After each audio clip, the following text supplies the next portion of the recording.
Hey guys, tonight we begin with something a little darker.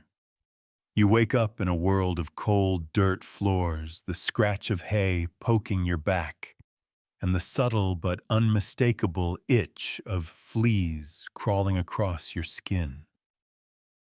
The year is 1325, and the Middle Ages are alive and well, though by the end of today you might not be. So before you get comfortable, take a moment to like the video and subscribe, but only if you genuinely enjoy what I do here. And hey, let me know in the comments where you're tuning in from and what time it is for you. Now dim the lights, maybe turn on a fan for that soft background hum, and let's ease into tonight's journey together. You try to sit up, but your back protests with a stiff crack, your knees pop like dry twigs, and you remember you're only 22, but here that's middle-aged. Your mattress is no plush memory foam. It's a lumpy pile of straw stuffed into a half-rotted sack crawling with bugs, and so old it smells like the barn floor, because frankly, it was the barn floor not long ago. You wrap your thin wool blanket tighter around you, feeling its heavy, grimy weight. It hasn't been washed since last winter, and now it's roughly as heavy as a small cow thanks to layers of dirt, sweat, and who knows what. The first sound of the day, the bone-shaking clang of the church bell. Forget your gentle smartphone alarm. This bell is merciless, echoing across your village as a daily reminder that God and everyone else is watching. You share this tiny hut with your parents' siblings, maybe a cousin, who never left a goat or two, and let's not forget the family of mice that treats the corners like their personal dining room. Privacy not in this world. Bedrooms, curtains, me time. Historians still argue whether the concept of personal space even existed in the medieval mindset. You inhale big mistake. The scent hits you, a pungent cocktail of human sweat, stale beer, damp wood, and something suspiciously moldy.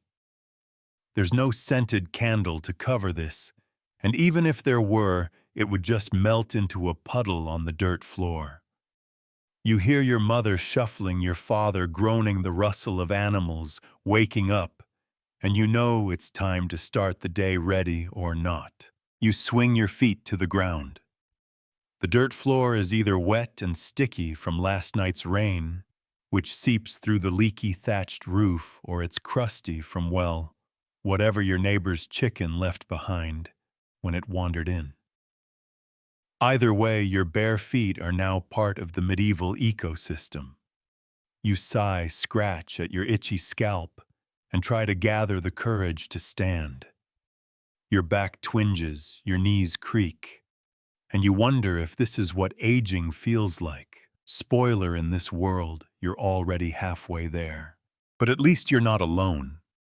Your whole family is waking up with you stretching under the same sagging roof, grumbling at the cold, and pretending they don't hear the constant scratching sounds coming from each other's hair. Fleas, lice, bedbugs, everyone has them. Nobles, monks, peasants, even the occasional priest. One quirky fact, some people even believed lice were gifts from God, little reminders of humility. Lucky you. You hear the bell ring again, and you know the day has begun. You look around at your tiny home, its single room filled with patched-together furniture, bundles of herbs hanging from the beams, a few battered pots near the hearth. And you realize this is your entire world. You were probably born here, you'll likely die here, and the farthest you'll ever travel is maybe the next village over. Historians still debate whether medieval peasants had a sense of adventure, or if survival simply consumed every dream. As you stand, you catch your reflection in a cracked bit of polished metal hung on the wall. Your hair's a tangled mess, your face smudged with dirt. Your clothes stiff from days okay, months of wear. You smile or you try, but your teeth ache. And no, you haven't even gotten to the fun part yet. No toothbrush, no toothpaste, no dental floss. But we'll save that charming detail for a later section. For now, you shuffle toward the door, ducking under the low beam, careful not to hit your head. You step outside into the crisp morning air, only to be greeted by the unmistakable smell of the village, a mix of cooking smoke, manure, damp earth, and open sewage. Welcome to medieval Europe. You'll never be truly alone here, not with the noise, the smells, and the 1,000 tiny creatures sharing your space. You breathe it in, coughing slightly, and begin the slow trudge into your day, one heavy step at a time. You shuffle outside, bare feet sinking into the cold mud, and take in the view of your medieval neighborhood. It's not much. A handful of lopsided wooden huts lean toward each other like old drunks trying to hold each other up. Smoke dribbles lazily from thatched roofs, patched with turf and clay. Chickens cluck underfoot. Pigs grunt near puddles, and someone's goat has gotten loose again. You hear the distant yelling as a neighbor tries to coax it home. Your hut, like the others, has no windows. Just a door, if you can call it that. A piece of rough wood, barely hanging on by its leather hinges. Inside, your family shares everything. One single room to cook, eat, sleep, and store the few precious things you own. Your bed is just a pile of straw on the ground, and if you're really fancy, maybe you've got a raised wooden plank. Everyone sleeps shoulder to shoulder, parents, siblings, the occasional cousin or grandparent, and of course the family animals. Chickens might roost inside to keep safe from foxes, and if you're a little better off, perhaps there's even a goat or a pig huddled in a corner. Privacy, forget it. Historians still argue whether medieval peasants ever even imagined privacy. To you, the idea of a room of one's own would be as foreign as an iPhone. You wake up every morning surrounded by your entire family, their smells, their sounds, and their fidgeting. You go to bed the same way. And honestly, you don't know any different. The hut itself is a marvel of medieval design. Wattle and daub walls that sticks packed with mud, a roof of dry straw, a dirt floor often shared with your livestock, and a smoky hearth in the center if you're lucky. There's no chimney. Smoke just drifts up through a hole in the roof, or more likely just fills the room until it seeps out through the cracks. Your eyes sting, your throat scratches, and you accept that your clothes will always smell faintly of smoke, wet dog, and human. A fun little tidbit, some wealthier peasants might whitewash their huts, slather the inside walls with a mix of lime and water, not just to brighten the place, but because lime has mild disinfecting properties. It wouldn't solve much, but hey, it's the medieval version of spraying Febreze. As you step outside, the cold bites your skin. The sun is barely up, casting a pale, watery light over the village. You glance down the rutted dirt road, already sticky with muck, and see neighbors starting their days. Someone's pulling water from the communal well, another is patching a roof with fresh straw, and a group of children is chasing a scrawny dog. Everyone is busy, even the toddlers. Childhood here isn't about play. It's about helping, gathering firewood, fetching water, watching the animals, anything to contribute. The village itself is small, maybe a few dozen families, clustered together, surrounded by fields and forests. There's a church, of course, its bell the loudest thing in town. That bell rings morning, noon, and night, calling people to work, to prayer, to remember that God is always watching. Historians still debate how deeply faith was woven into everyday life. Was it true belief or just social expectation? Either way, you don't question it. The church isn't just your spiritual center. It's your social, legal, and even economic anchor. You shiver and hug your arms to your chest. The wind cuts through your thin tunic, and you long for a proper cloak or even shoes. But wool is expensive leather, even more so, and you make do with what you've got. You glance back at the hut and catch sight of your mother inside, stirring the remains of yesterday's meal over the fire, and your younger siblings huddled together, still half asleep. Out here, everything is communal work, life, even suffering. You know your neighbors by name, know their stories, their secrets, their failures. There's no escape, no anonymity. If something goes wrong, a crop failure, a sickness, a stolen chicken, everyone knows. It's both comforting and suffocating. You're never alone, but you're also never free. You rub your arms, trying to warm up, and gaze toward the fields beyond the village. That's where your day is headed. Plowing, planting, weeding, hauling. You sigh not because you're lazy, but because you know. There's no promotion, no big payday, no retirement. You work because you must, because your family depends on it, because if you don't, you starve. A chicken flutters past you, pecking at something in the mud, and you can't help but laugh softly. Even here, even now, there are small moments of absurdity, little sparks of humor that keep you going. You know the stories: the neighbor who swears his pig understands Latin, the old woman who claims her cat is a witch's familiar, the young couple sneaking kisses behind the grain bins. Life is hard, but it's not joyless. You take one last deep breath of the cold, smoky air and turn back toward the hut. It's time to start the day in earnest. The fields await the animals need tending, and breakfast, such as it is calling. You steel yourself because you know that once you step into that daily grind, there's no stopping until the sun dips below the trees again. You shift your weight from one bare foot to the other, knowing what's coming next. Nature is calling, and it's not going to wait.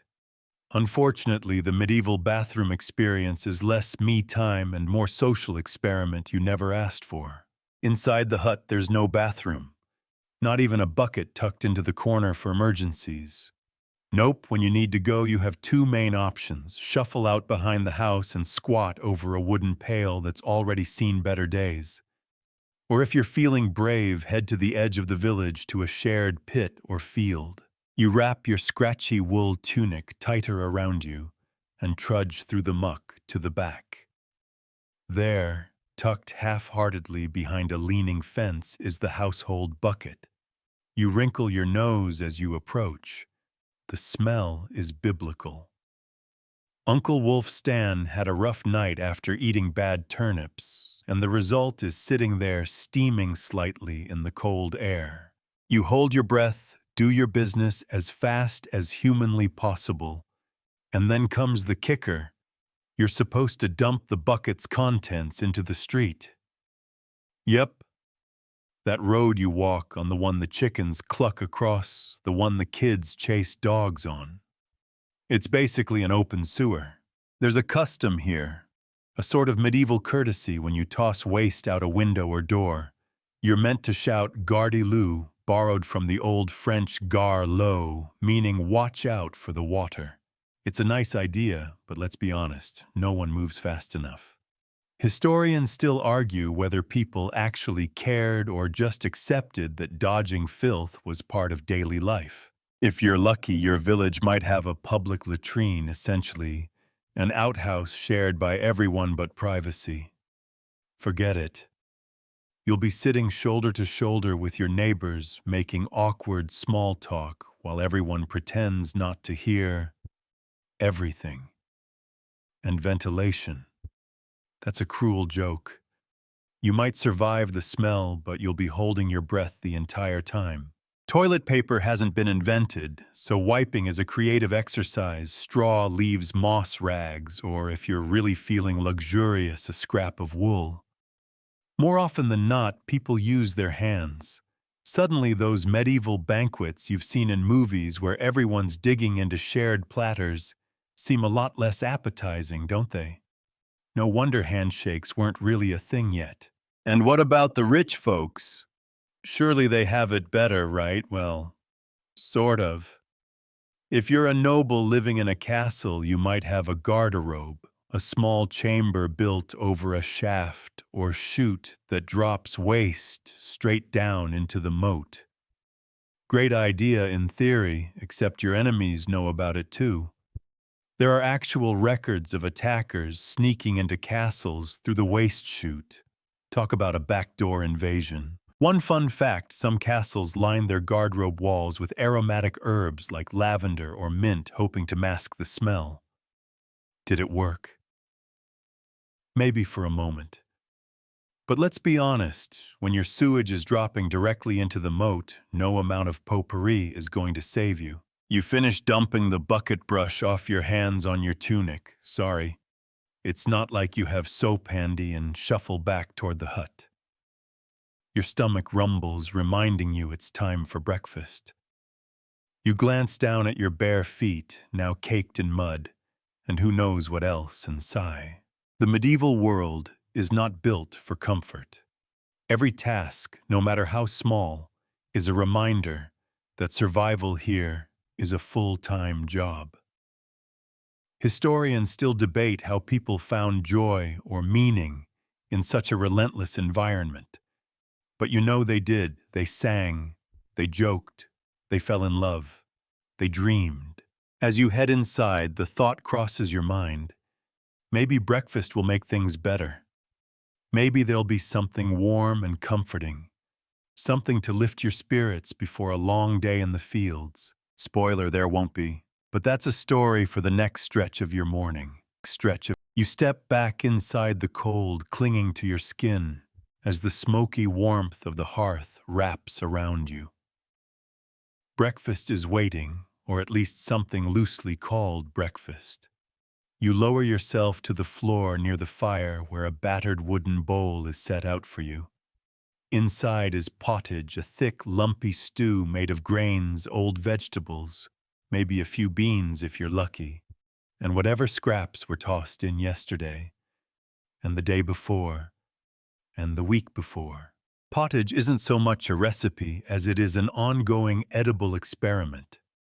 Fresh ingredients are rare, so the same pot just keeps simmering. New things added on top of the old flavors blending into a sort of culinary shrug.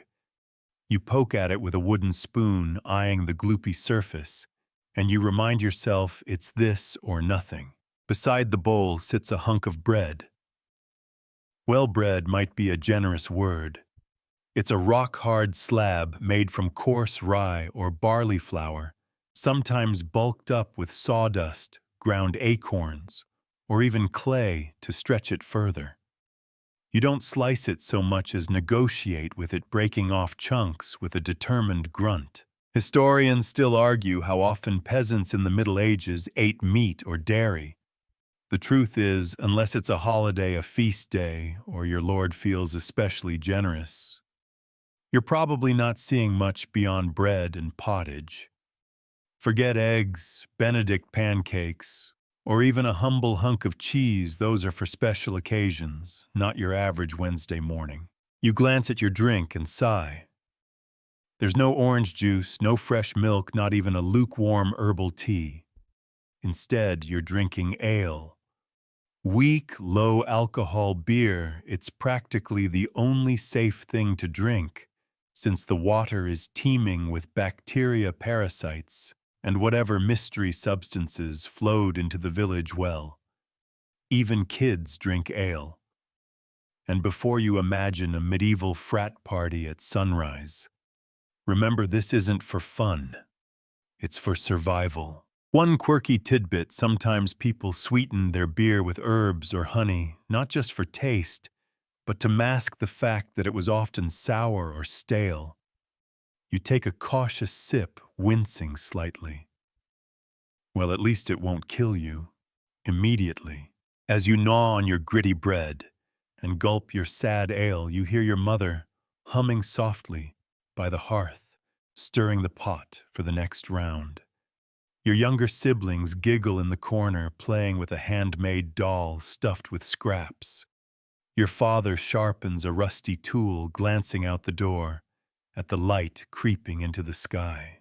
You chew, chew, chew, and try not to think too hard about where the flour came from or whether the rats nibbled your pottage last night. Historians still debate how many medieval peasants knew about food contamination, but judging by the survival rates, it's safe to say not enough. Your stomach, however, doesn't care about hygiene debates. It's hungry, and this is what's available. You finish your portion feeling neither full nor satisfied, just functional. You wipe your mouth on your sleeve, no napkins here, and set the wooden bowl aside. There's no time to linger. The day's work waits for no one. Outside, the sun is climbing, casting long shadows across the fields. You can already hear the village stirring to life, the clatter of tools, the shouts of farmers calling to one another, the bleating of sheep being herded from one pen to another.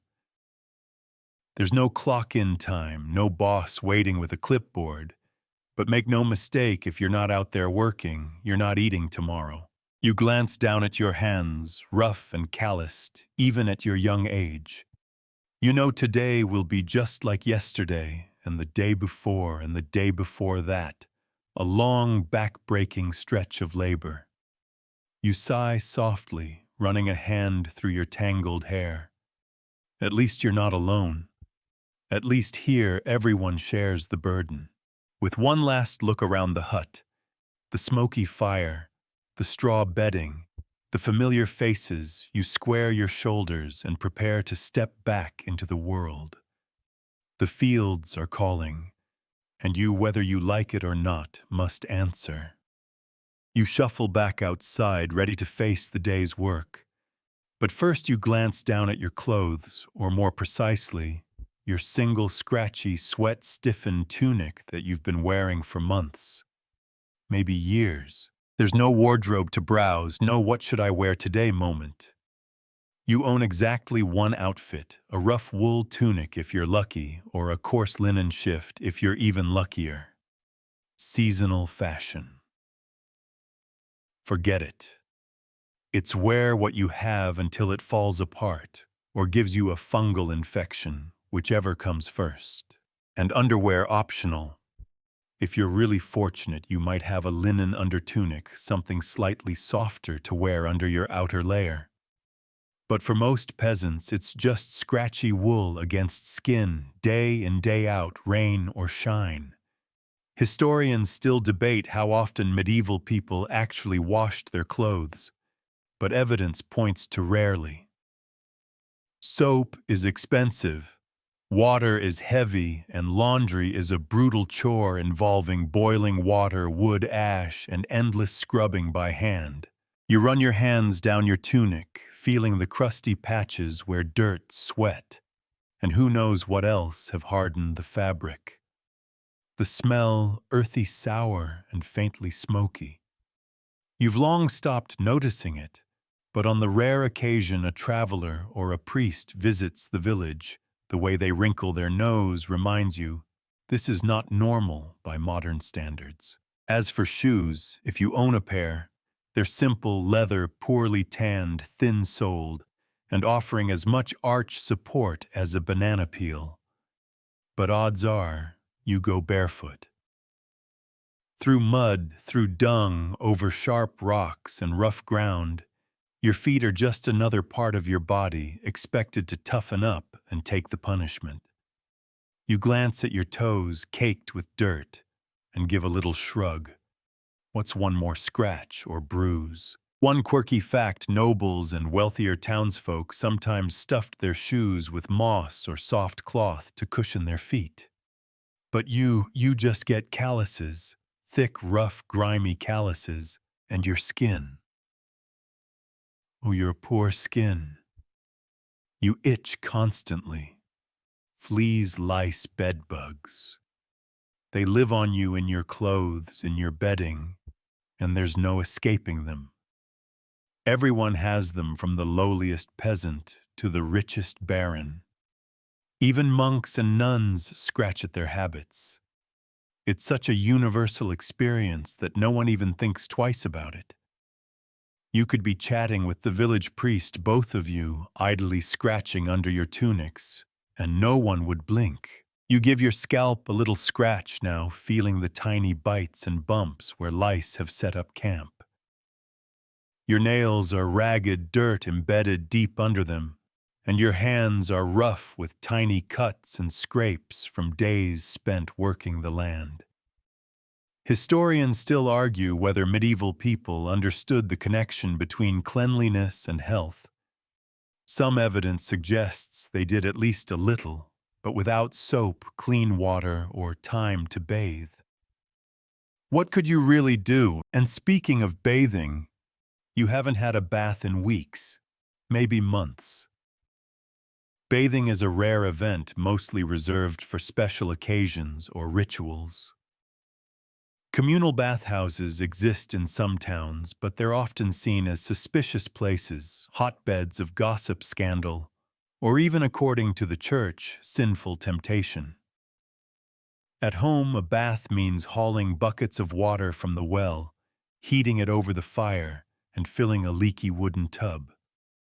It's a production, and not one you have the time or energy for. So you itch, you scratch, you endure. You glance around the village, seeing others emerging from their homes in equally worn, equally grimy clothes. A neighbor waves barefoot like you, her hair tied back with a strip of cloth, her sleeves rolled up for a long day of work. A group of children dash past, laughing their tunics, flapping their bare legs caked with mud. No one looks clean, no one smells fresh. This is just life. With a final tug at your tunic and a resigned sigh, you step forward, joining the flow of villagers heading to the fields, the workshops, the forges. The day is waiting, and so is the work. And as you walk, scratching absent-mindedly at your scalp, you can't help but laugh softly at the absurdity of it all. Welcome to the Middle Ages, where you, your fleas, and your one precious outfit are all in it together. By now, the sun's higher in the sky, and the real labor begins. You trudge along the packed dirt path toward the fields, your stomach grumbling faintly from the pitiful excuse of breakfast earlier, a chunk of stale rye and a few sips of something vaguely resembling beer. There's no time to dwell on hunger. There's work to be done. Always. And if you think going to the office is bad, in the 21st century, imagine your office being an open field soaked from yesterday's rain, full of uneven clods of dirt, buzzing insects, and the occasional surprise from passing livestock. Your job, manual farming by hand all day under an indifferent sun or a spitting gray sky. Your tools are primitive. A wooden plow may be fitted with a single iron tip, if you're extremely lucky, and a hoe with a cracked handle that's been passed down 3 generations. You bend, lift, hack, and sew, over and over. Your lower back starts protesting before you've even finished the first row. And unlike the romantic paintings of peasants joyfully harvesting wheat in golden fields, this is sweaty, muddy, exhausting, and honestly kind of soul-sucking. You wipe the back of your hand across your forehead, leaving a streak of soil behind, and keep going. Because if you don't, you and your family might not eat come winter. A mainstream historical fact here in medieval Europe, around 90% of the population worked in agriculture. That meant year-round toil plowing in spring, sowing in early summer, weeding all season, then harvesting just in time to start prepping for next year. There were no weekends, no sick leave, even feast days technically for rest and celebration. often involved mandatory labor for the Lord. Speaking of lords, remember you don't own this land. You work it, but it belongs to your local noble. You owe him a cut of everything you harvest, plus random duties like repairing roads, helping with castle fortifications, or giving up your ox when he decides he needs it. And you do this with a smile, or at least without complaint, because complaining, that's dangerous, like lose your nose or get locked in a pit kind of dangerous. Some villagers escape the fields by becoming millers, blacksmiths, or coopers, but even those jobs are backbreaking and usually come with a lot of rules, guild politics, and about 50 layers of superstition. You're stuck with the land dirt under your nails, sunburn on your neck, and a growing cramp in your shoulder. And here's a quirky tidbit in some parts of medieval Europe. People believed that planting certain crops during a waxing moon produced a better yield. So your neighbor Gertrude, she refuses to sow her beans unless the moon is fat and rising. You don't question her mostly because she can swing a hoe faster than you can duck. You straighten up to stretch just in time to see a neighboring child slip and faceplant in a cow pie. He laughs, wipes it off with a leaf, and keeps playing. Hygiene optional. Immune systems brutally strong. Your mind wanders to the plague, that terrifying whisper of death that might sweep in from nowhere and wipe out half your village. Historians still argue whether poor sanitation or increased trade was more responsible for the spread, but either way, you know it could return at any time. A cough here, a swollen node there, and suddenly the church bells toll endlessly. You shake off the thought and get back to work. Lunch, if you're lucky, will be a pottage, a sort of vague soup stew made of whatever grains and wilted greens you've got lying around. Add a few beans and it's a feast. Throw in a bone and it's a miracle. And it's all cooked over a smoky fire that fills your home with more soot than warmth. As the sun climbs higher, the heat builds. There's no sunscreen. The best you can do is smear a little lard or mud on your face and hope. That's not a joke. People actually used mud to block the sun like the worst spa facial in history. You look up at the sky, gauging how much daylight you've got left. Your shoulders ache. Your legs feel like jelly, and you've already lost count of how many weeds you've pulled or how many bugs have crawled up your tunic. There's no quitting time, only the moment when the light fades too far to see your own hand. Just before dusk, you pause to look over the day's progress. It's not much, a few furrows cleared a corner of the field sown, but it's enough to count as survival for today. You start the walk back to the village, feet dragging through the muck, a few new scratches on your arms, and a familiar tightness in your chest. Was it worth it? You don't have the luxury to ask that. You only have to wake up tomorrow and do it again. Back at home, someone's stoking the fire. The air smells of smoke, damp earth, and sweat. You let out a long sigh, tug at your worn tunic collar, and sit. Just for a minute. Just to rest your back. You close your eyes, head tilted against the wall, and suddenly it's night. Tomorrow waits with another field, another row, another ache. You're jolted awake by the sound of shouting.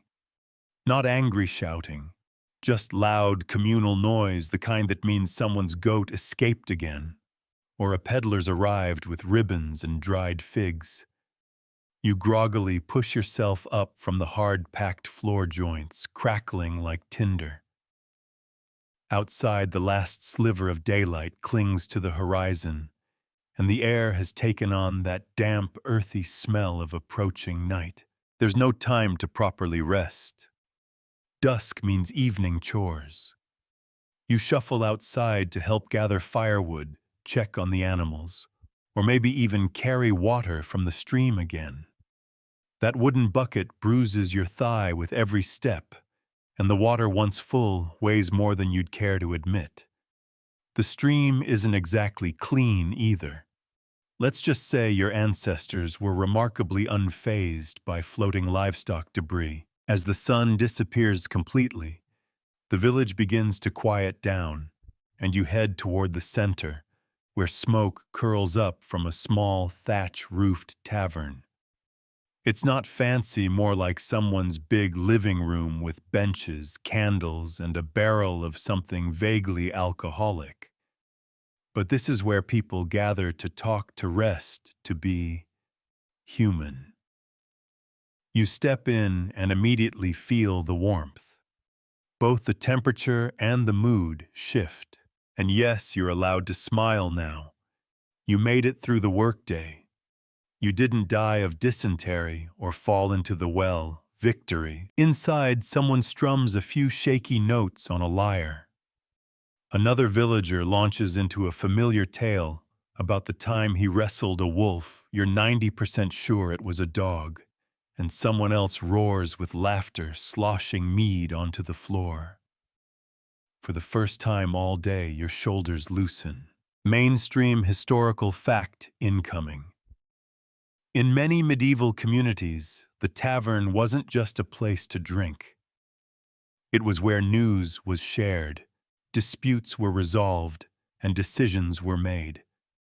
It was the social glue holding the village together, with a side of ale and the occasional bar fight over a spilled turnip. Someone passes you a wooden cup. It smells like fermented apples and maybe feet, but hey, it's cold and mildly distracting from the fact that your hands are swollen from hoeing. You sip. It's stronger than you expected. You cough. No one notices. Amid the din, a local priest enters. Everyone nods respectfully, because while the tavern might belong to the people, the church still owns your soul. The priest doesn't stay long, just long enough to offer a gentle reminder Sunday's coming. And so is confession, which for you means lying about stealing an extra egg and asking forgiveness for thinking angry thoughts about the guy who hogged the plow. You wonder how much of that priest's authority is real and how much is just theater. Historians still argue whether the church's grip on rural peasants was genuinely spiritual or more about controlling their daily lives. Either way, you cross yourself out of habit and take another sip. Now for a quirky tidbit, some taverns used hedgehog skins as mugs. Why? Because apparently nothing says I need a drink like holding a spiky rodent in your hand. You glance at your cup and hope for plain wood. The night wears on. Someone's trying to dance. It's awkward, chaotic, and a little beautiful. A baby wails in the corner. A dog scampers between legs looking for crumbs. Your feet are numb. Your back is killing you.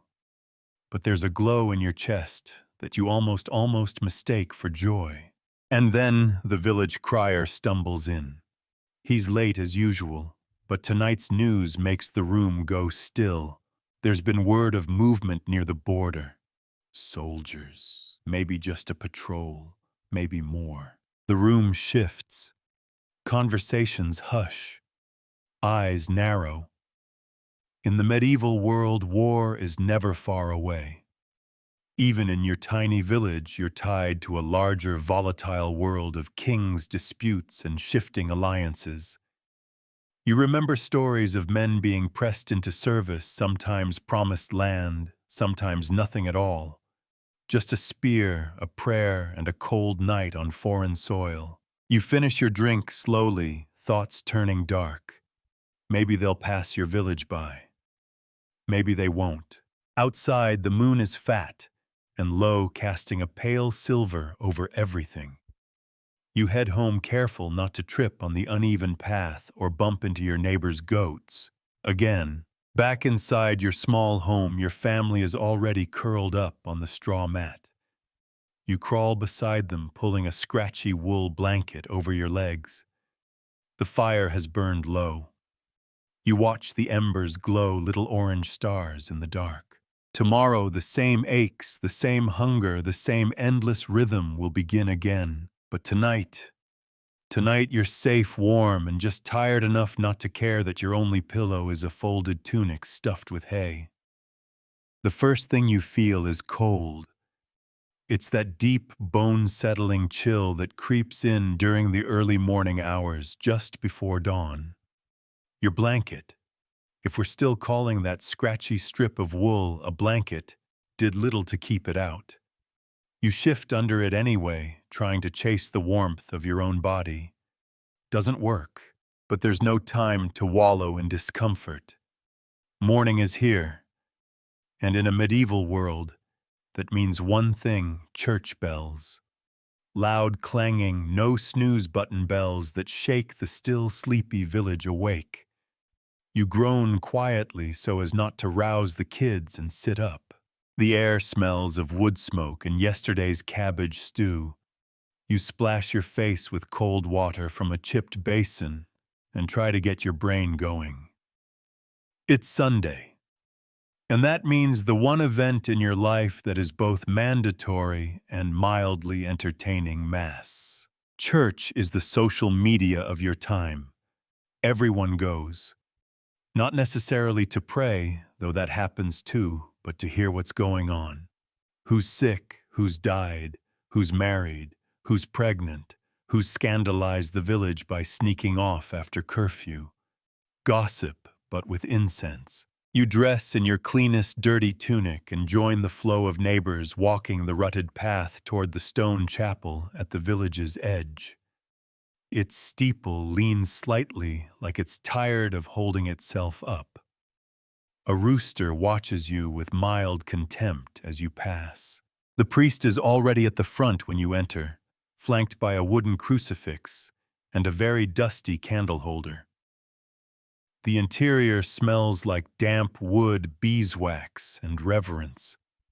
You kneel on a creaky bench and try not to fall asleep while he launches into a sermon in Latin, of course.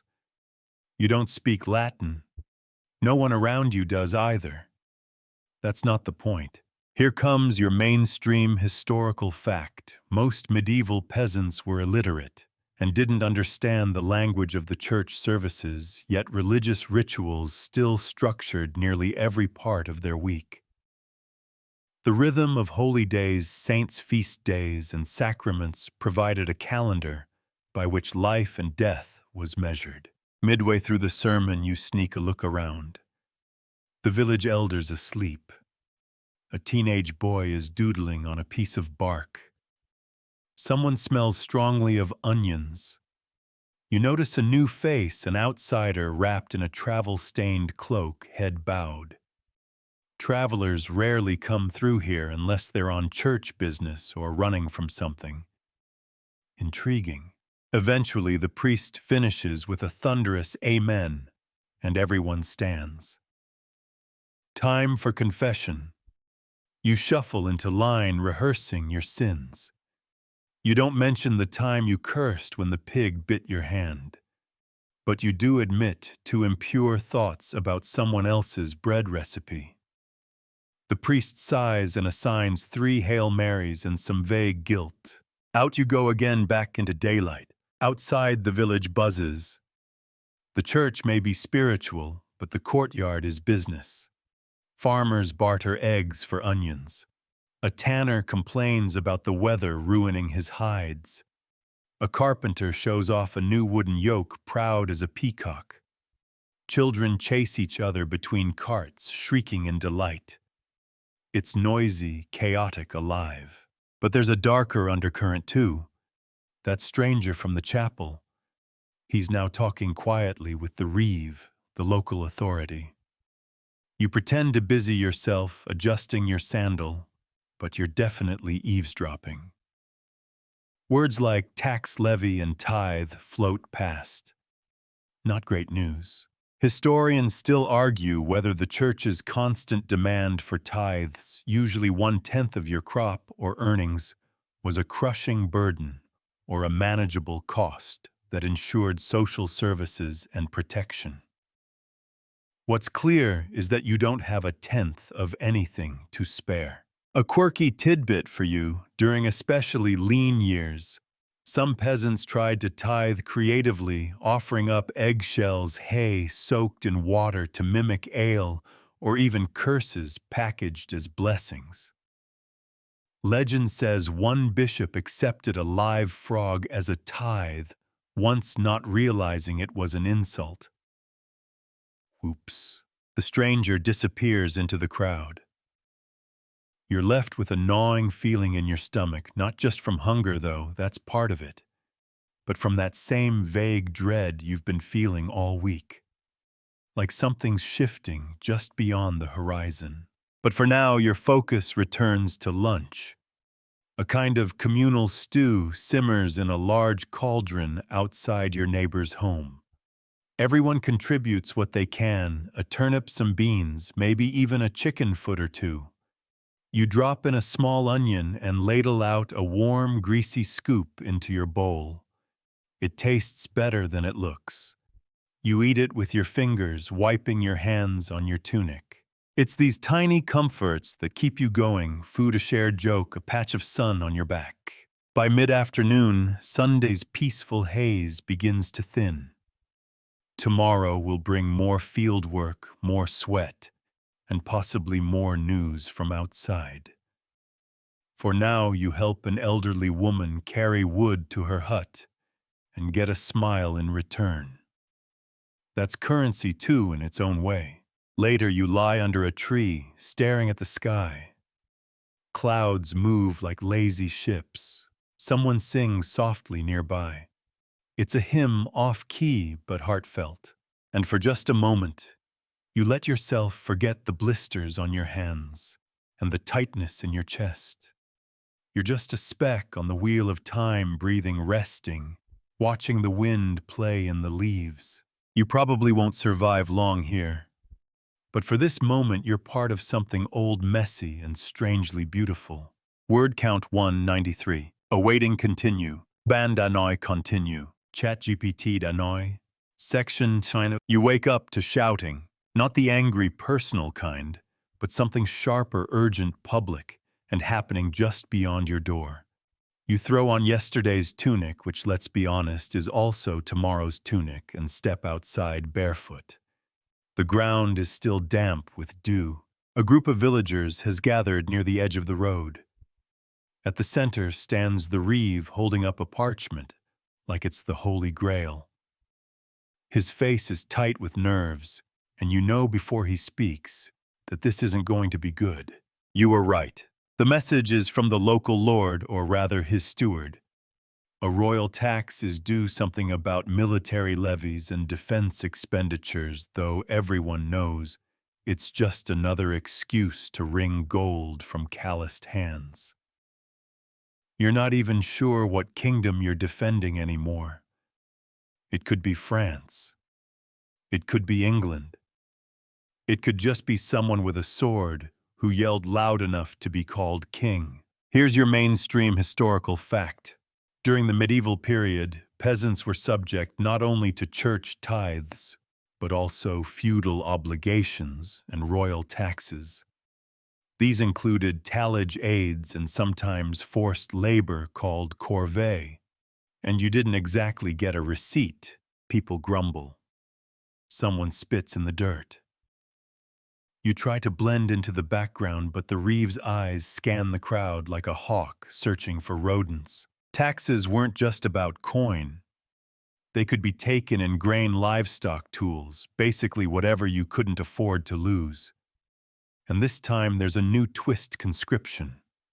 The steward wants not just money, but bodies.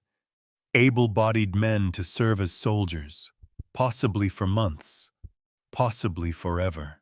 A scholar might say, historians still argue whether such conscriptions were random or targeted at the poorest. But let's face it, no one's pulling the blacksmith's son. They're eyeing you. You think of the fields you've barely sown, of your children's thin arms, of the neighbor's missing pig, and your blood pressure spikes just a little. There's a moment of silence before the crowd begins to argue, loudly. A miller declares he'll barricade his home before he gives up his only son. An old woman clutches her apron and whispers prayers. You stand there paralyzed, unsure whether to volunteer run or fake a limp.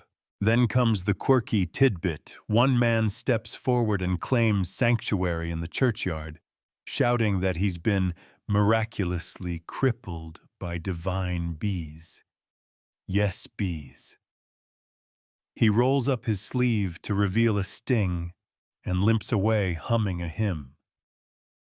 The reeve stares after him, blinking unsure whether to arrest or applaud.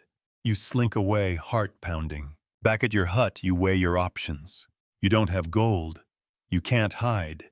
And volunteering might get you fed, maybe even clothed, but also probably dead. You consider the old trick of smearing pig's blood on your face to fake leprosy, but rumors say a boy tried that last year and was actually sent to a leper colony. Not ideal. Midday passes in a fog. You dig trenches in the field, trying to forget the reeve's stare. Each shovelful of earth feels heavier than the last. Your back aches. Your hands are cracked and raw. You catch yourself mumbling nonsense songs just to stay sane. Later you hear bells again, not church this time, but small handbells from a traveling peddler's cart. It's a rare sight. He's hunched, sunburned, and surrounded by a motley collection of goods: wooden spoons, salt ribbons, a single bar of soap that looks like it's lived through 5 wars. You linger as he sets up the village children gathering in a giggling semicircle. He offers news as well as goods: a distant battle in the north, a noble wedding near the coast, and rumors of a plague creeping through a city at least 10 days' ride from here. The last one gets everyone's attention. You trade a few onions for a worn scrap of fabric dyed a color that might have once been blue. It's nothing, really. But for a moment you feel like you've touched the outside world, like you exist beyond mud and barley. As night falls, you gather with neighbors by a communal fire. Someone passes around weak ale brewed from rainwater and barley husks. It tastes like disappointment, but warms your stomach. Conversation turns to legends, always a favorite when uncertainty looms. Someone tells a tale of a peasant who escaped taxation by disguising himself as a monk and joining a hidden order deep in the forest. Another claims that if you bury a coin at midnight under a yew tree, it will double by morning. You make a mental note to find a yew tree. There's laughter, soft and tired. These stories are armor, small, silly shields against the sharpness of reality. You sit a little longer, staring into the flames. The night sounds wrap around you: crickets, the occasional hoot of an owl, and somewhere in the distance a baby crying. The stars above are cold and endless, and you feel your own smallness like a stone in your gut. You'll have to make a decision soon: pay or serve, submit or vanish. But for now your eyes droop, your body aches, and the fire's warmth is all that matters. You pull your cloak tighter and lie back on the earth, listening to a neighbor hum. You wake up to shouting, not the angry personal kind, but something sharper, urgent, public, and happening just beyond your door. You throw on yesterday's tunic, which, let's be honest, is also tomorrow's tunic, and step outside barefoot. The ground is still damp with dew. A group of villagers has gathered near the edge of the road. At the center stands the reeve holding up a parchment, like it's the Holy Grail. His face is tight with nerves, and you know before he speaks that this isn't going to be good. You were right. The message is from the local lord, or rather his steward, A royal tax is do something about military levies and defense expenditures, though everyone knows it's just another excuse to wring gold from calloused hands. You're not even sure what kingdom you're defending anymore. It could be France. It could be England. It could just be someone with a sword who yelled loud enough to be called king. Here's your mainstream historical fact. During the medieval period, peasants were subject not only to church tithes, but also feudal obligations and royal taxes. These included tallage aids and sometimes forced labor called corvée. And you didn't exactly get a receipt, people grumble. Someone spits in the dirt. You try to blend into the background, but the reeve's eyes scan the crowd like a hawk searching for rodents. Taxes weren't just about coin. They could be taken in grain livestock tools, basically whatever you couldn't afford to lose. And this time there's a new twist conscription. The steward wants not just money, but bodies. Able-bodied men to serve as soldiers, possibly for months, possibly forever. A scholar might say historians still argue whether such conscriptions were random or targeted at the poorest. But let's face it, no one's pulling the blacksmith's son. They're eyeing you. You think of the fields you've barely sown, of your children's thin arms, of the neighbor's missing pig, and your blood pressure spikes just a little. There's a moment of silence before the crowd begins to argue, loudly. A miller declares he'll barricade his home before he gives up his only son. An old woman clutches her apron and whispers prayers. You stand there paralyzed, unsure whether to volunteer, run, or fake a limp. Then comes the quirky tidbit. One man steps forward and claims sanctuary in the churchyard, shouting that he's been miraculously crippled by divine bees. Yes, bees. He rolls up his sleeve to reveal a sting and limps away humming a hymn. The reeve stares after him, blinking, unsure whether to arrest or applaud. You slink away, heart pounding. Back at your hut, you weigh your options. You don't have gold. You can't hide. And volunteering might get you fed, maybe even clothed, but also probably dead. You consider the old trick of smearing pig's blood on your face to fake leprosy, but rumors say a boy tried that last year and was actually sent to a leper colony. Not ideal. Midday passes in a fog. You dig trenches in the field trying to forget the reeve's stare. Each shovelful of earth feels heavier than the last. Your back aches. Your hands are cracked and raw. You catch yourself mumbling nonsense songs just to stay sane. Later you hear bells again, not church this time, but small handbells from a traveling peddler's cart. It's a rare sight. He's hunched, sunburned, and surrounded by a motley collection of goods, wooden spoons, salt ribbons, a single bar of soap that looks like it's lived through 5 wars. You linger as he sets up the village children gathering in a giggling semicircle. He offers news as well as goods, a distant battle in the north, a noble wedding near the coast, and rumors of a plague creeping through a city at least 10 days' ride from here. The last one gets everyone's attention. You trade a few onions for a worn scrap of fabric dyed a color that might have once been blue. It's nothing really. But for a moment you feel like you've touched the outside world, like you exist beyond mud and barley. As night falls, you gather with neighbors by a communal fire. Someone passes around weak ale brewed from rainwater and barley husks. It tastes like disappointment but warms your stomach. Conversation turns to legends, always a favorite, when uncertainty looms. Someone tells a tale of a peasant who escaped taxation by disguising himself as a monk and joining a hidden order deep in the forest. Another claims that if you bury a coin at midnight under a yew tree, it will double by morning. You make a mental note to find a yew tree. There's laughter, soft and tired. These stories are armor, small, silly shields against the sharpness of reality. You sit a little longer, staring into the flames. The night sounds wrap around you, crickets, the occasional hoot of an owl, and somewhere in the distance, a baby crying. The stars above are cold and endless, and you feel your own smallness like a stone in your gut. You'll have to make a decision soon. Pay or serve, submit or vanish.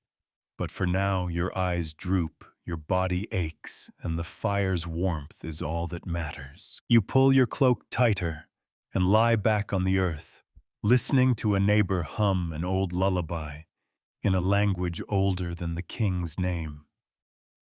Your thoughts drift like smoke, and for now you sleep. And you wake earlier than usual, maybe because of the crows. Or maybe because your mind never really stopped spinning after last night's fire circle stories. You stretch beneath your threadbare blanket, feeling the familiar grind in your lower back. Sleeping on packed earth isn't for the faint of spine. You rise and get to work today. You're thatched to the hilt with chores. Your goat needs milking. Your hut's thatch has started leaking. And the corner of your tiny field is full of weeds that look suspiciously like they might be winning a turf war. Still, as you squat in the dirt, pulling stubborn roots, you can't shake the image of the steward's seal on that parchment. The weight of it, invisible but undeniable, lingers on your shoulders. You haven't made your choice yet. You hope to delay a little longer, just one more day. But fate, or the medieval version of it, has other plans. By mid-morning, the steward himself arrives. He doesn't travel alone. A pair of mounted men in dull chainmail flank him like stone-faced gargoyles. Behind them, a boy, probably a scribe, rides with a wooden box full of ink and a quill so long it could double as a fishing pole. They're going from house to house collecting names. One man offers a chicken in exchange for a pass. Another tries to bribe them with mead. A third hides in his hayloft only to be dragged out coughing and covered in straw mites. Spoiler, that doesn't help his case. Here's your mainstream historical fact. Medieval tax collectors and enforcers, often acting on behalf of the king or local lords, had sweeping authority. They kept records, but enforcement was erratic. One village might be ruined by levies, while the next was mysteriously spared. There was little transparency and even less fairness. Your turn comes faster than you'd like. The steward looks down at you with the practiced boredom of a man who's done this 100 times and probably hated every one of them. He asks your name, your age, your occupation. You say farmer, though it feels generous, and then without warning asks if you can wield a spear. You blink, say nothing, blink again. He raises an eyebrow. Can you march? You could lie. But would that help historians still argue whether rural conscripts were genuinely trained or just shoved onto the battlefield like human sandbags? Either way, no one asks if you're ready. They just assume you won't last long. Your goat bleats. Everyone turns. The steward looks past you at your meager plot, then scratches something in his book. You're not sure what it says. Probably nothing good. He moves on. You're left standing in a mix of relief and dread. Maybe you weren't chosen. Maybe you were marked for later. Maybe the scribe's ink just ran out.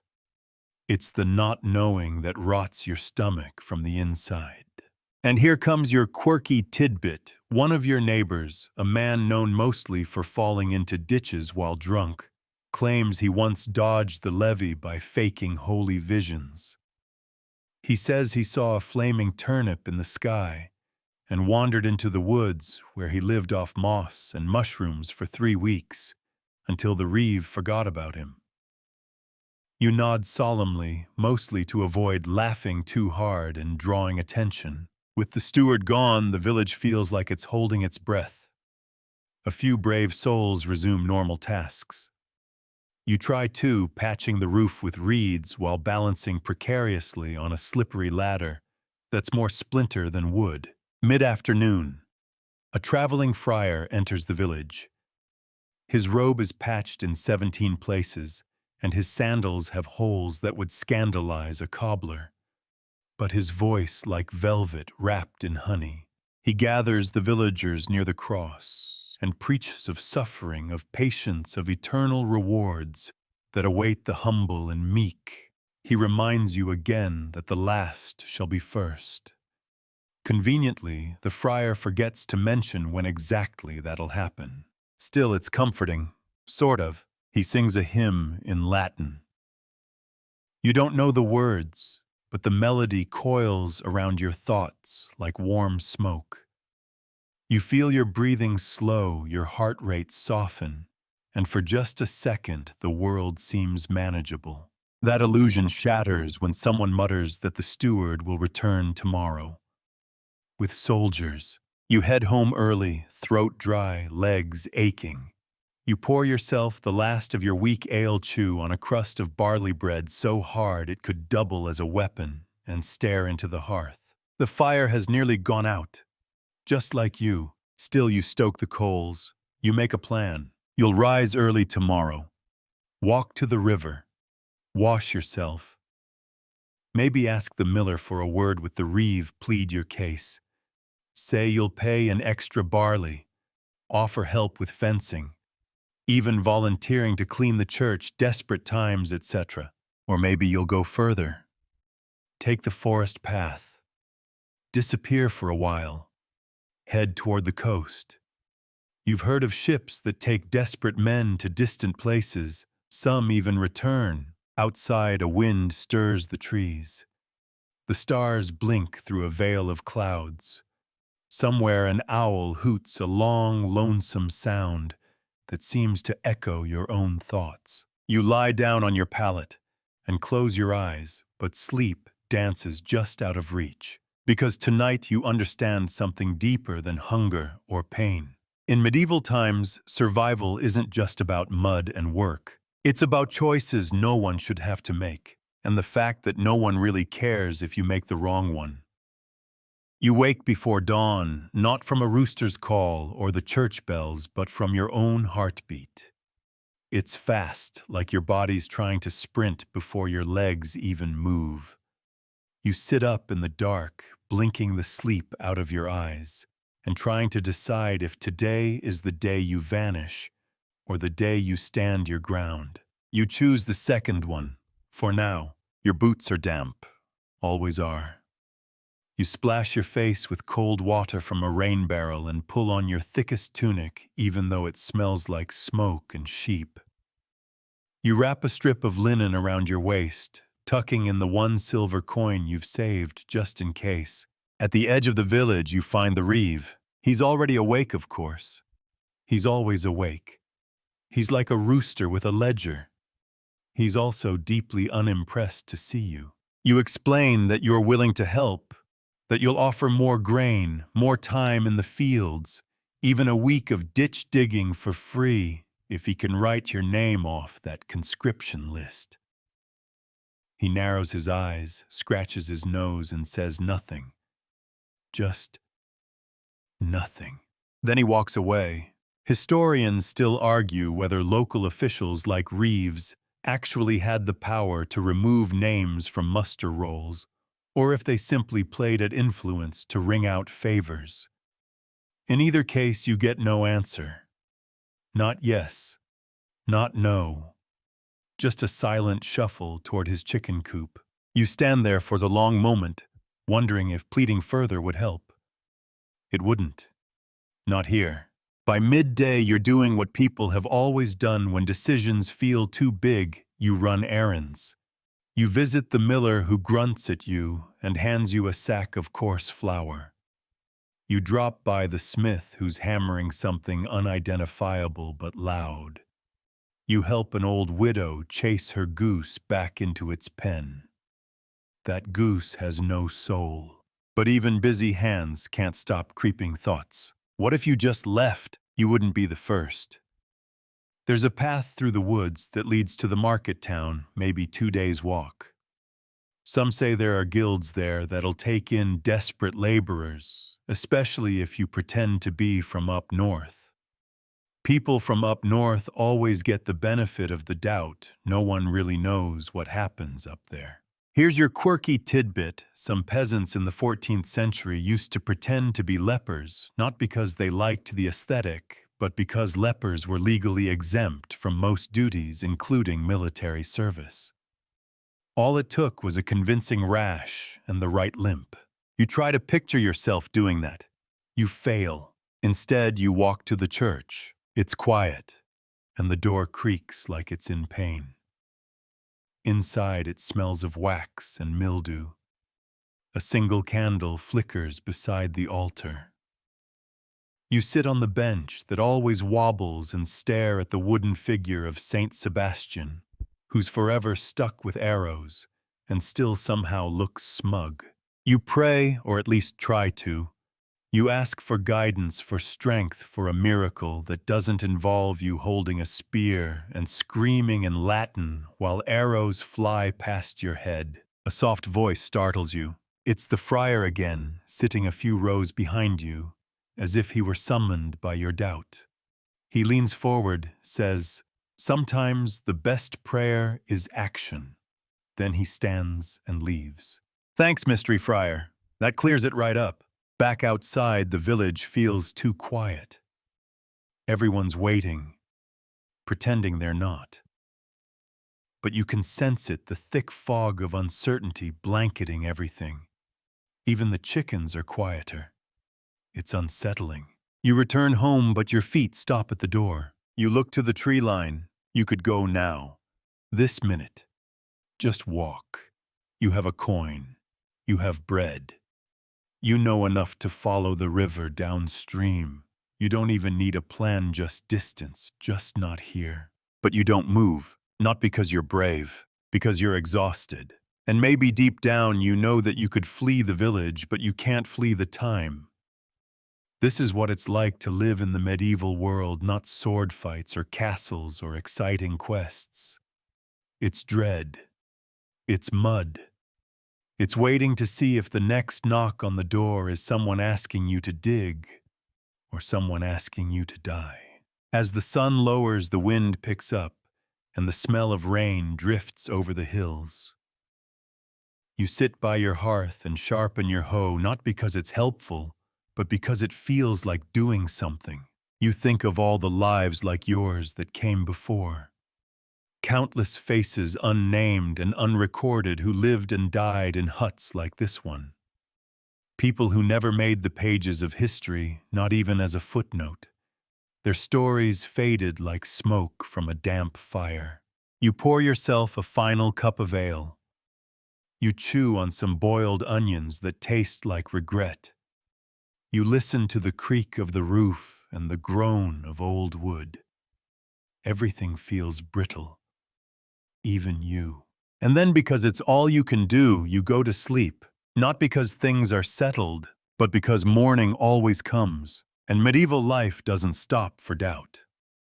You wake again, less rested this time. Your dreams were thick with images marching, feet smoke over the hills, faces without names. But it's the sound that truly wakes you. The sound of footsteps, many of them. Not rushed, not yet, but with purpose. Outside the village is stirring earlier than usual. You hear hushed voices, boots scraping against stone, a clattering cartwheel wobbling over a pothole. It's not panic. It's preparation. At the edge of the main path, a mounted figure arrives. Cloaked, mud-spattered, weary. A courier.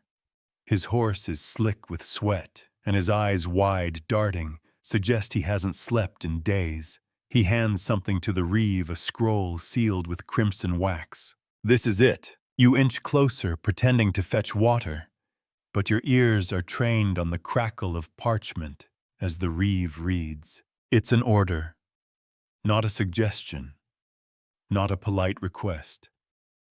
A mandate from the crown: all able-bodied men between 15 and 60 must present themselves at the town gate by the next morning. Weapons, if any, are to be brought. Training will begin immediately. Training might be generous.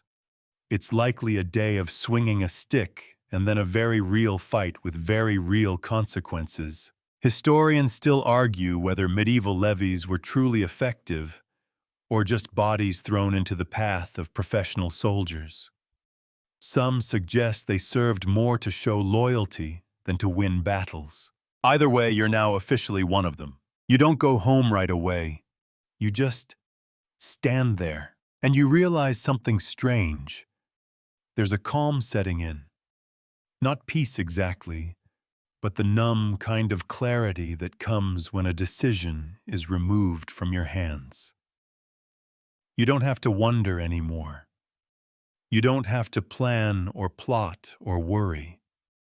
The road is laid before you whether you walk it willingly or are dragged along it.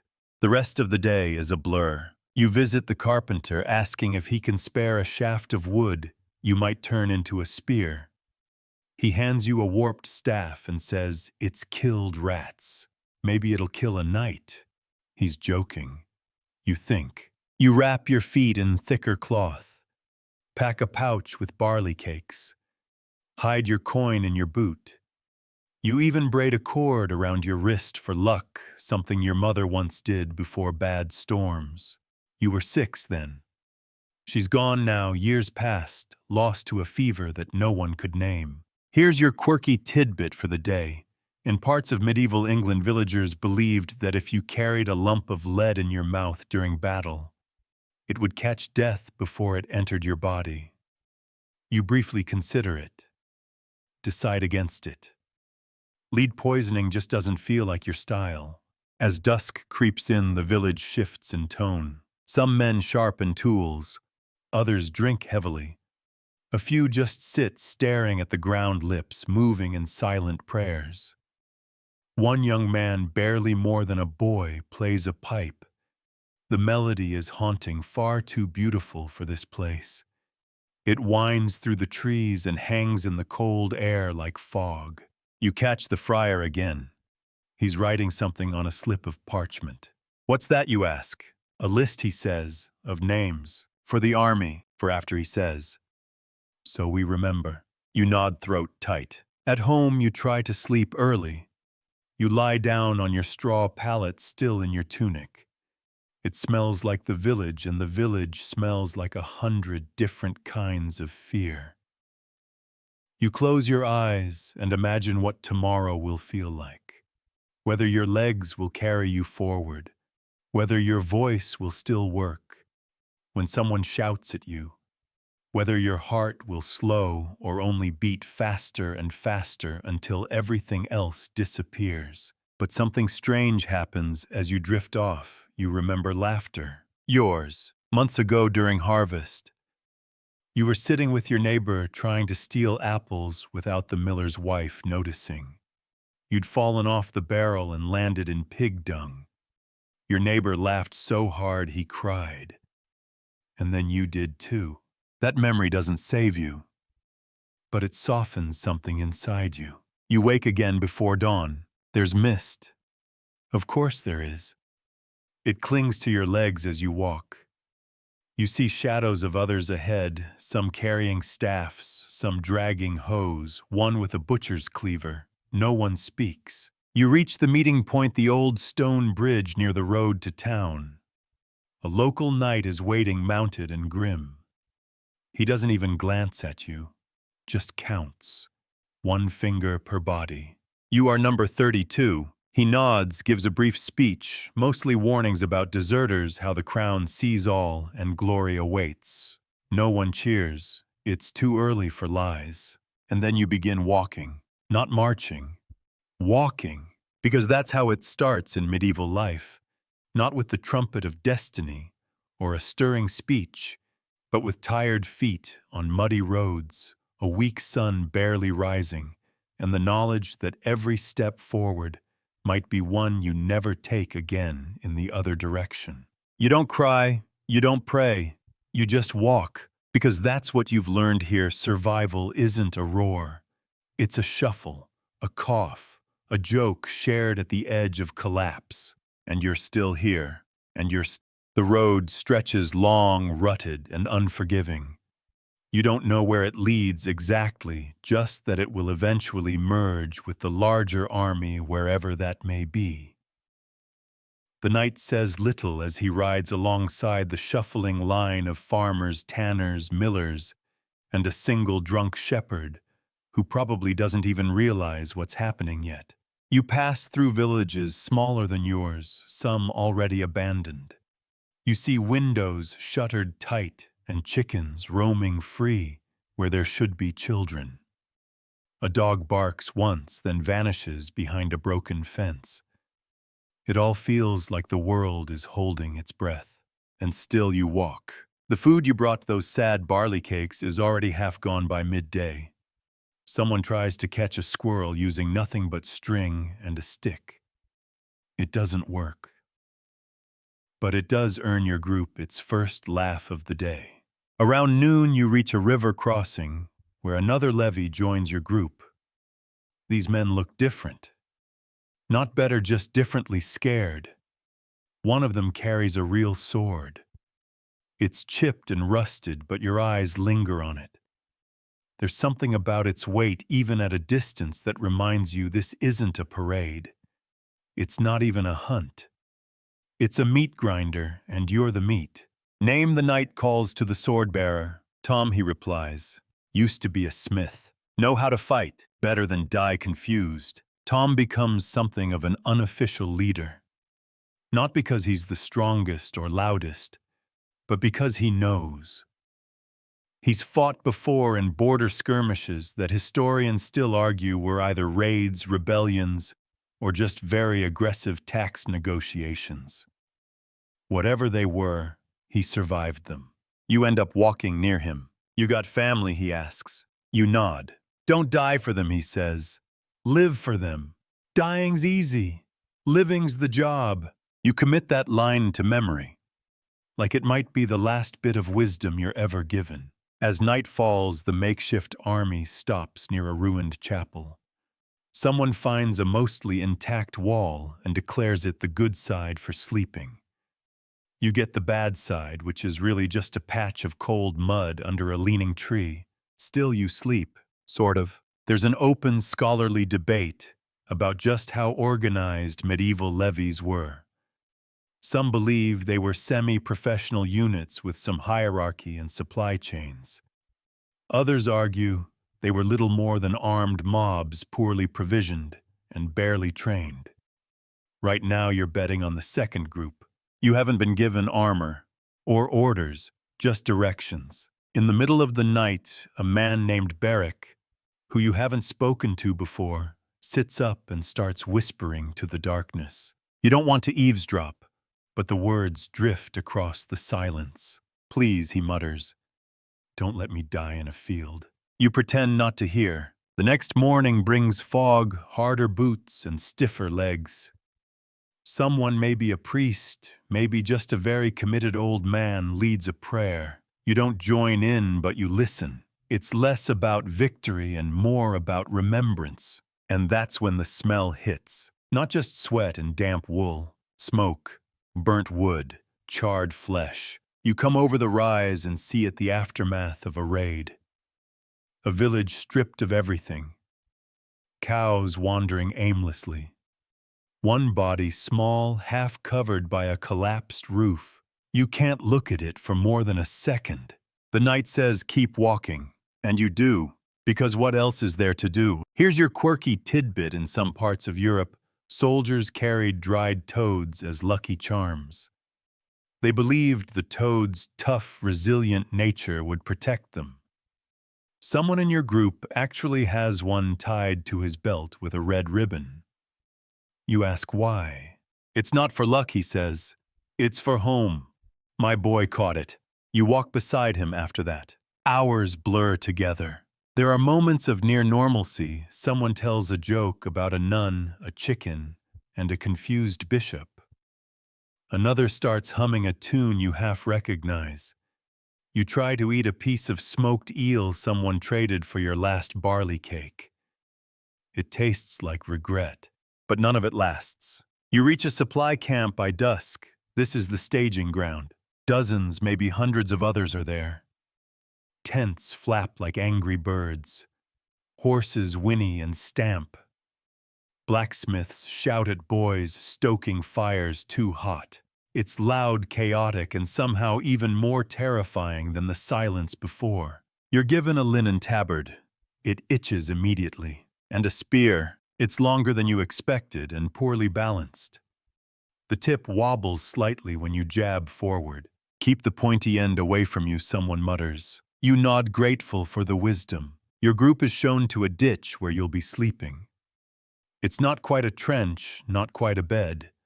More like a suggestion of shelter. That night no one talks much, but you do notice something. People are watching the sky. It's overcast, but occasionally the clouds part, and a sliver of moonlight spills down. You look up too, wondering what they see. Some believe omens show in the stars signs of victory or doom. You don't know if that's true, but you feel something. Like the air itself is holding back tears, and you realize tomorrow is the day. The fighting begins at dawn. You still don't know who the enemy is, just that they're coming, and you, farmer, sleeper, apprentice of survival, will be there to meet them. Dawn creeps in slowly, like it's reluctant to witness what's coming. Pale light seeps over the horizon, touching everything in a soft gold that doesn't quite manage to make the world feel warmer. You're already awake. In fact, you never really slept. Just lay there blinking in the dark, fingers curled around the wooden shaft of your spear, like it might anchor you to this life. You're not alone. Around you, others sit in silence, some muttering prayers, others just staring blankly. The knight returns, his armor scuffed and steam rising off his horse. He doesn't smile. He doesn't speak. He just nods once sharply, and that's it. The signal. It's time. You rise. Your body protests, sore muscles, cold bones, that relentless ache in your lower back, but you ignore it. Everyone is moving now. Lines are forming. Not perfect ranks, but something like order. A nervous choreography of people trying to pretend they know what they're doing. You clutch your spear tighter. Shield wall, someone shouts. Wait, shield wall. You don't have a shield. Neither do most of the others. Turns out that's a problem. A man behind you hands you a round piece of wood. It's cracked, scorched along one edge and heavier than you expected. There's a faded design painted across it, some kind of lion maybe, or a dog with too many legs. You're not sure. You just nod in thanks and strap it to your arm. And then through the trees you hear it. Horns. Not yours. Theirs. The enemy has arrived. They look like you. Same patchy armor. Same tired eyes. Same makeshift weapons. History often likes to dress one side as heroes and the other as villains, but out here everyone's just terrified. There's no good guy in this story. Just people pushed into a corner, told to fight or be replaced. The ground shakes as the two lines approach. You march forward, every instinct screaming at you to run in the other direction. But your feet move anyway, one step at a time, like they no longer belong to you. A battle cry erupts, not from you, but from someone far to the left. It's wild, almost joyful. The sound rips across the field like a challenge. The two lines are seconds away now. You brace, and then contact. The noise is overwhelming. Clashing metal screams, the thud of bodies hitting the earth. You jab your spear forward and immediately lose it. It catches something soft, something human, and tears from your grip. You stumble, nearly trip over someone's leg. Someone grabs your collar and pulls you upright. It's Tom, the blacksmith. His face is streaked with mud and blood. Stay up, he roars. You fall, you die. You believe him. You grab a broken axe from the ground. It's dull, splintered, but it's something. You swing wildly, miss once, connect the next. A helmet clatters away. You don't know if the man lives. You don't look back. Here's your mainstream fact. Medieval battles weren't tidy affairs with neat lines and organized charges. They were chaos, confusion, often decided in the first few minutes by morale, not might. If one side broke and ran, that was usually it. And once fleeing started, few survived the chase. You try to stay upright, try to keep swinging. Your ears ring, your hands are numb. The axe is gone again, wrenched from your fingers, or maybe thrown, you honestly don't remember. The field is smoke and noise, and then silence. Not total silence, but that strange ringing vacuum where everything slows down. You look around. The line is broken. Bodies everywhere. Some moving, some not. You're still standing. You don't know how. The enemy is retreating, or maybe just confused. It's hard to tell. Your side presses forward, but you don't follow. You drop to one knee. Not from injury, just pure exhaustion. You see a boy, maybe 16, clutching his stomach and crying. He's calling for his mother. You look away. There's a quirky historical tidbit about medieval battlefields. Sometimes the nobility would picnic nearby, observing like it was sport. They'd set up tents, bring wine, and take bets. You try to imagine that now, rich men sipping from goblets, while people bleed into the dirt. It doesn't help. You find Tom again. He's limping, face-pale, arm wrapped in cloth. Still here, he asks. You nod. Good. That's good. He collapses beside you. Somewhere behind a horn sounds again. A different tone this time. The fighting is over for now. Men begin pulling bodies into rows. Some for burial, others for looting. You're not sure which category you'll fall into when your time comes. A scholar once wrote that history remembers battles, but never the people who fought them. You feel that truth now, standing in a field of anonymous death. There will be no songs about this, no memorials, just stories passed down by the lucky few who made it back. Like you maybe. If you're lucky, the knight returns. His helmet is off. He looks tired, older than before. He walks the field, occasionally stopping to say something to the dying. Sometimes a prayer, sometimes just a quiet, "I'm sorry." He reaches you and nods again. You did well, he says. You want to laugh, but all you manage is a small hoarse thanks. The sun is higher now. Birds are returning to the trees. Somewhere improbably a woman is singing. Just one long, wavering note. It sounds like mourning, or maybe just relief. Either way, you sit there in the mud axe gone, shield cracked, armorless but alive. And for the first time, you let yourself breathe. You survived your first battle, barely. Later that evening, after the battlefield has quieted, the sky turns a hazy orange-pink, smeared with the smoky leftovers of fire and dust.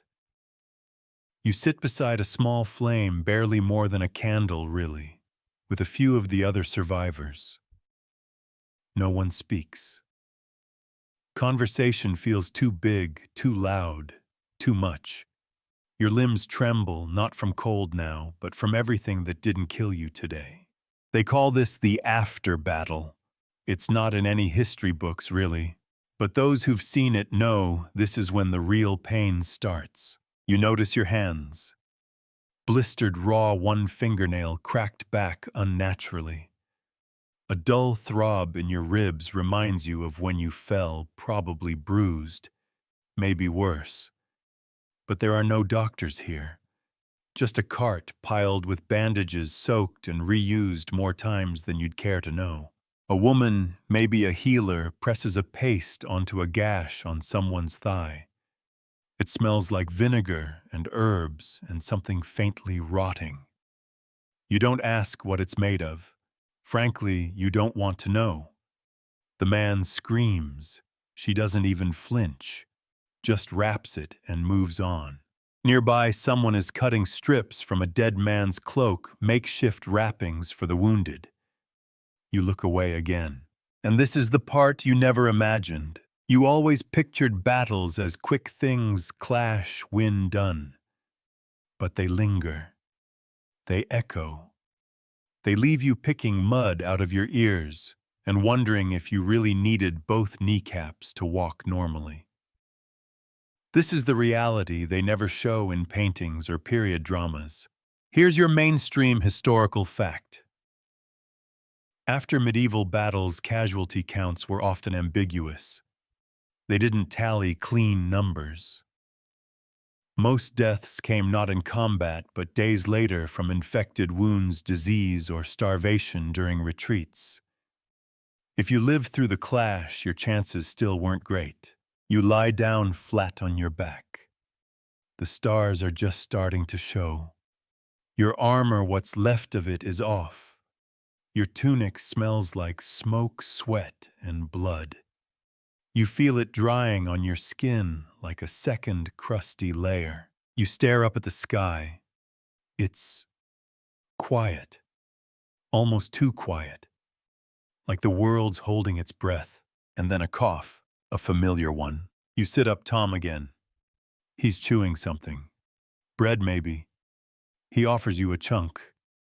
You take it grateful.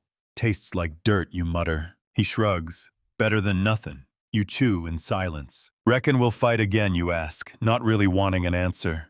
Tom doesn't speak for a moment. Just spits to the side. Probably, he says. That's what we do. And that's the truth of it. Medieval life, especially for the lower class, was a cycle of labor war, and hoping you lived long enough to see your children outgrow their shoes. Nobles argued. Kings made speeches. But you were the moving parts, replaceable, disposable. There's a fringe historical tidbit about some villages sending impersonators to battle instead of their own conscripted sons. They'd find a wanderer, pay him, and send him with the name. It was illegal, sure, but it happened. A quiet rebellion by those too poor to afford armor, but not quite poor enough to give up their only heir. You wonder if you'd have taken the coin had you been on the other side. Probably, because you know now what all the stories leave out. How heavy the sword feels after half an hour. How men scream in voices you never imagined humans could make. How the earth feels different when it's soaked with blood. You lie back down. Someone's playing a flute now, broken, breathy notes that barely carry. But it's beautiful in a ghostly sort of way. And then from across the camp, laughter. Real laughter. Not the panicked kind. Just a couple of boys, maybe 15, laughing about something ridiculous. One of them has tried to roast a rat on a stick and somehow set his sleeve on fire. They're giggling like drunkards. And just like that, something loosens in your chest. Because even here, even now, life insists on continuing. Historians still argue whether this human resilience, this irrepressible joy in the face of horror, is a survival mechanism or a form of madness. You decide it's both, probably has to be. You fall asleep to the sounds of fire, crackle soft song, and someone whispering a prayer in a language you don't understand. Your dreams are strange. Not nightmares exactly, but jumbled memories, your first taste of ale, your father's voice, the feel of the ground giving way beneath your feet during the charge. You wake up just before sunrise, breath misting in the air. Someone stirs beside you. A child barely 13 wrapped in a too big cloak. He's staring at the lightening sky, silent. You look at him. He looks at you. Neither of you says a word, because what is there left to say? You survived, and tomorrow you'll probably have to survive again. But tonight you rest. Wind down 300 words. Now, as we drift further from the battlefield, you let your breathing slow. The fire is fading, just embers, now warm red pinpricks floating in the dusk. You lie back on the cool earth, letting your limbs grow heavy. The aches of the day dissolve into a numb sort of peace. The sky above stretches wide and endless. Stars blink lazily into view, soft and indifferent. You listen to wind in the trees, the quiet shuffle of others settling in the occasional creak of a wooden cart rolling past. No more screams, no more orders, just the whisper of night wrapping itself gently around you. Your fingers twitch, then still. Your heartbeat slows. Whatever you've seen, whatever you've endured, it's behind you, at least for now. The chaos of the day gives way to a slower rhythm, a steady, pulsing quiet, the kind you can sleep inside. Let your mind drift past the mud, the steel, the fear. Let it float to simpler thoughts, a warm loaf of bread, the sound of rain on a thatched roof, a voice humming a lullaby in the dark. You're safe now, at least here in this moment, in this dream. And as the stars gather overhead like watchers in the sky, you finally let yourself surrender to the night. Sleep comes, and it stays.